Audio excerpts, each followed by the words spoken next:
Oke, jadi seperti ini ya bentuknya volt ampere meter DC.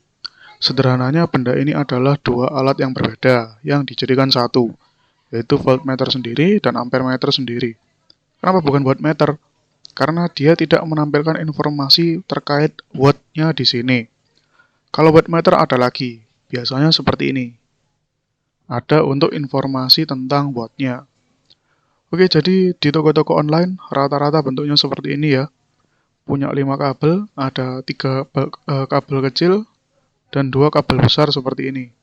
Harganya bervariasi mulai dari 25.000 sampai 100.000, tergantung dari ampere maksimalnya, teman-teman. Oke, jadi secara praktisnya ada dua skema yang bisa digunakan untuk memasang volt ampere meter DC ini ya. Pertama, seperti pada gambar ini, kita menggunakan external power supply untuk menyalakan atau memberikan daya ke volt ampere meternya agar bisa menyala. Perlu diingat, power supply eksternal ini yang dapat digunakan adalah 4-28 volt ya, tergantung dari volt ampere meter yang digunakan. Cuman umumnya sebesar itu.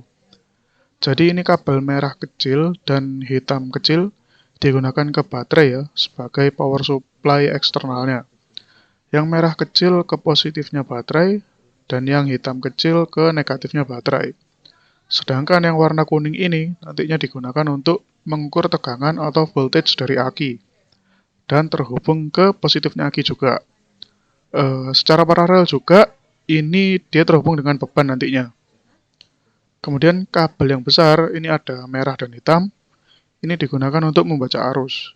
Yang merah terhubung ke negatif beban dan yang hitam besar terhubung ke negatif aki. Jadi keduanya sama-sama ke sisi negatifnya ya. Jangan salah pasang nanti. Nah, kenapa masaknya harus seperti ini? Teman-teman masih ingat kan pelajaran SMA dulu? Kalau voltmeter itu harus dipasang secara paralel, sedangkan untuk ampermeter dipasang secara serial.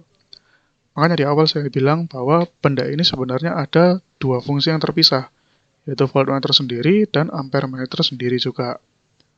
Kalau mau lihat wattnya bagaimana? Ya sederhananya tinggal kita kalikan saja itu antara volt dan ampernya di waktu yang sama gitu kan. Oke, jadi kalau misalnya kita simulasikan seperti ini ya. Pertama arus dari baterai menyalakan volt ampere meter DC, kemudian kabel kuning ini akan membaca tegangan dari aki. Sisi negatifnya untuk yang kabel kuning ini juga menggunakan kabel hitam kecil yang sama ini. Kemudian beban atau load juga terhubung ke positifnya baterai untuk menyalakan beban, misalnya lampu, pompa, kompresor, atau yang lainnya. Dan negatifnya dari beban ini disambungkan ke kabel merah besar. Kemudian arus baru akan dibaca oleh ampermeter dan kemudian mengalir ke kabel hitam besar yang terhubung ke negatif aki. Oke, selanjutnya kita ke skema yang kedua. Di sini kita tidak menggunakan power supply eksternal, kita langsung menggunakan akinya untuk menjadi power supply si volt ampere meter DC ini. Jadi skemanya seperti ini. Karena kita tidak menggunakan power supply eksternal, kabel merah kecil yang fungsinya sebagai power untuk volt ampere meter ini jadinya dihubungkan ke positifnya aki langsung. Dan kabel kuning juga sama dihubungkan ke positif aki, jadi bentuknya seperti paralel gitu ya. Dan ini juga dihubungkan nantinya ke beban juga paralel gitu jadinya. Paralel antara kabel kuning, kabel merah kecil, dan beban. Nah, sedangkan untuk kabel hitam kecil ini tidak akan kita pakai, karena fungsinya akan digantikan oleh kabel hitam besar yang juga berarti kan sisi negatifnya dari si aki. Oke, sedangkan kalau kabel merahnya dia tetap terhubung ke negatifnya beban untuk mengukur arus yang digunakan pada beban. Ya, serial gitu kan dengan beban nantinya. Oke, mungkin akan ada yang bertanya, kapan nih saatnya kita menggunakan skema yang pertama dan kapan saatnya untuk menggunakan skema yang kedua? Ini kembali lagi ke kebutuhan ya, kalau menurut saya. Skema yang pertama itu umumnya digunakan saat kita ingin mengukur beban yang menggunakan voltase kurang dari 4 volt. Kalau kita pakai skema yang kedua, kan power supply untuk volt ampere meter DC dan beban ini source yang sama ya, power yang sama. Yang artinya minimal disuplai tegangan 4 volt. Kalau di bawah itu, maka volt ampernya tidak akan menyala. Makanya butuh power supply eksternal. Dan kebalikannya kalau di skema yang kedua, yang digunakan itu jelas voltasenya harus lebih dari 4 volt ya. Oke, di sini saya ada catatan penting. Perlu diperhatikan dengan cermat untuk spesifikasi maksimal voltase dan ampere meter dari perangkat volt ampere meter yang teman-teman beli. Karena di pasaran beda-beda speknya, juga harganya beda, jadi disesuaikan sendiri gitu. Kalau misalnya tidak sesuai, bisa meleduk. Oke, selanjutnya kita coba merangkai volt ampere meter ini menggunakan skema yang kedua. Oke teman-teman, jadi seperti yang saya jelaskan sebelumnya, sekarang kita mencoba merangkai menggunakan skema yang kedua ya. Oke, jadi di sini saya udah ada alat-alat yang nanti kita gunakan. Yang pertama ini ada aki, kemudian ada ini ya, volt ampere meter DC-nya. Kemudian ini ada kabel untuk ke aki nanti. Kemudian di sini saya punya terminal blok ya. Jadi daripada susah-susah kita megangin kabelnya satu-satu kan, mending pakai terminal blok, itu lebih gampang. Kemudian di sini bebannya saya pakai lampu DC 12 volt teman-teman. Ini sih cuma 3 watt ya. Tapi nanti kita bisa lihat kok di sini outputnya berapa gitu kan. Oke, tanpa berlama-lama kita langsung aja rangkai seperti yang ada di skemanya. Jadi pertama kalau saya pribadi, kita pasang dulu ini ya, si volt ampere meternya gitu kan. Jadi ini teman-teman lihat seperti ini bentuk volt ampere meternya ya. Untuk skema yang kedua kita nggak pakai kabel hitam pendek ini lagi, hitam kecil ini kita nggak pakai. Kemudian di sini teman-teman lihat ada kabel merah kecil dan kuning kecil ya. Nah di sini saya jadikan satu, saya skun jadi satu dia, karena dia sama-sama terkoneksi ke positifnya dari aki teman-teman. Kemudian ini ada kabel dua yang besar ya, merah sama yang hitam. Ini semua kakinya sudah saya skun biar mudah untuk pemasangan teman-teman. Oke, sekarang jadi kita masangnya karena terminal blok ini dia gini ya, dia lurus ke bawah ini ibaratnya terhubung gitu kan, tapi ke kanan ke kiri tidak terhubung. Jadi kita nanti satu node ini bisa diisi beberapa kabel gitu ya. Oke, jadi yang pertama kita masukkan dulu ini ya positifnya ya, untuk power supply dari volt ampere meter dan untuk membaca tegangannya. Jadi nanti di bagian yang sini ini untuk input ya dari power supply atau dari aki. Kemudian sini nanti ke negatifnya aki teman-teman. Jadi kita pasang di sini. Nah oke, selanjutnya kita pasang juga, tadi kan sudah saya bilang yang dari sini negatifnya aki ya. Nah berarti kita pasang yang kabel hitam besar ini ke sisi sebaliknya. Nah oke teman-teman. Nah kemudian yang kabel merah besar ini kan ke negatifnya beban ya. Jadi anggap aja bebannya nanti dari sisi sini ya, negatifnya beban. Jadi kita pasang di sisi sini aja.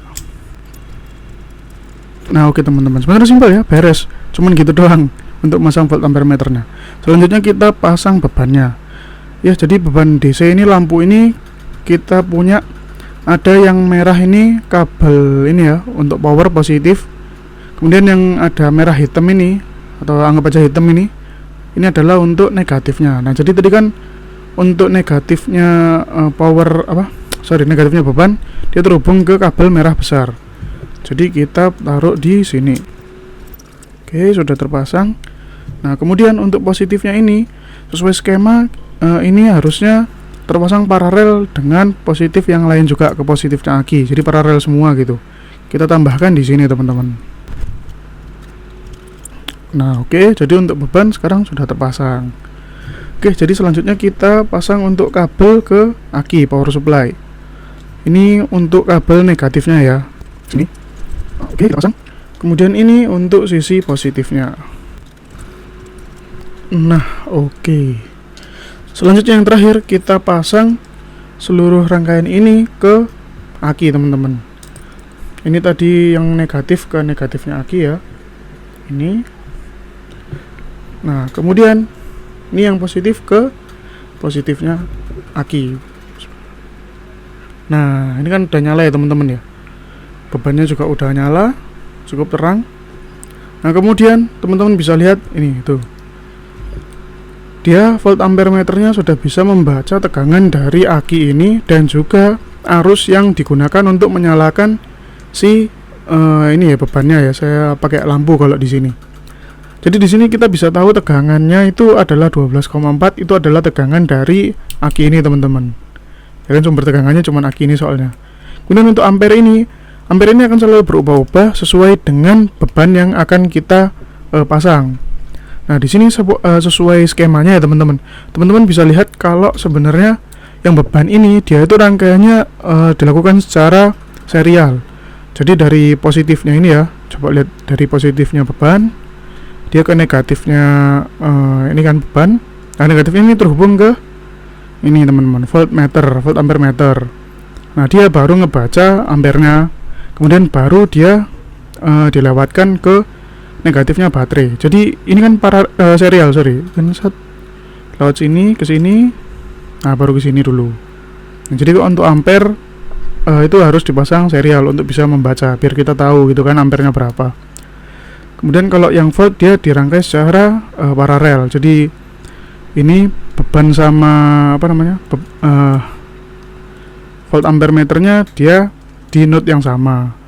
Kemudian negatifnya ini satu untuk sebagai outputnya yang sama juga kan, dia outputnya ibaratnya kan lewat sini, berarti kan negatifnya. Nah negatifnya secara paralel, ini juga negatifnya si volt ampere meter. Jadi secara paralel.